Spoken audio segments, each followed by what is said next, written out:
নতুন মেয়াদে ভারতের প্রধানমন্ত্রী হিসেবে আজ শপথ নেবেন নরেন্দ্র মোদী।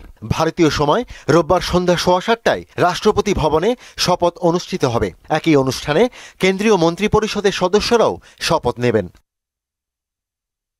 এতে বাংলাদেশের প্রধানমন্ত্রী শেখ হাসিনা সহ শ্রীলঙ্কার প্রেসিডেন্ট রনিল বিক্রমাসিংহে, মালদ্বীপের প্রেসিডেন্ট মোহাম্মদ মইজ্জু, সিসিলিসের ভাইস প্রেসিডেন্ট আহমেদ আফিফ, মরিশাসের প্রধানমন্ত্রী প্রবিন্দ কুমার যুগনাথ, নেপালের প্রধানমন্ত্রী পুষ্পকুমার দাহাল এবং ভুটানের প্রধানমন্ত্রী থেসেরিং তোবগে উপস্থিত থাকবেন।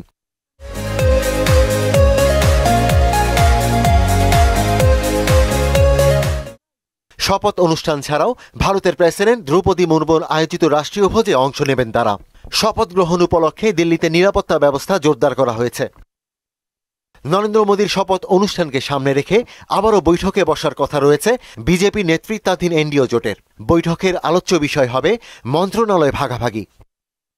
এইদিকে লোকসভায় বিরোধী দলীয় নেতা হিসেবে রাহুল গান্ধীকে মনোনীত করেছে কংগ্রেস। শনিবার দলের ওয়ার্কিং কমিটির বৈঠকে এই সংক্রান্ত প্রস্তাব সর্বসম্মতিক্রমে পাশ হয়েছে বলে এক প্রতিবেদনে জানিয়েছে NDTV. Ishtiaq Hossain, international desk, Mohona সংবাদ।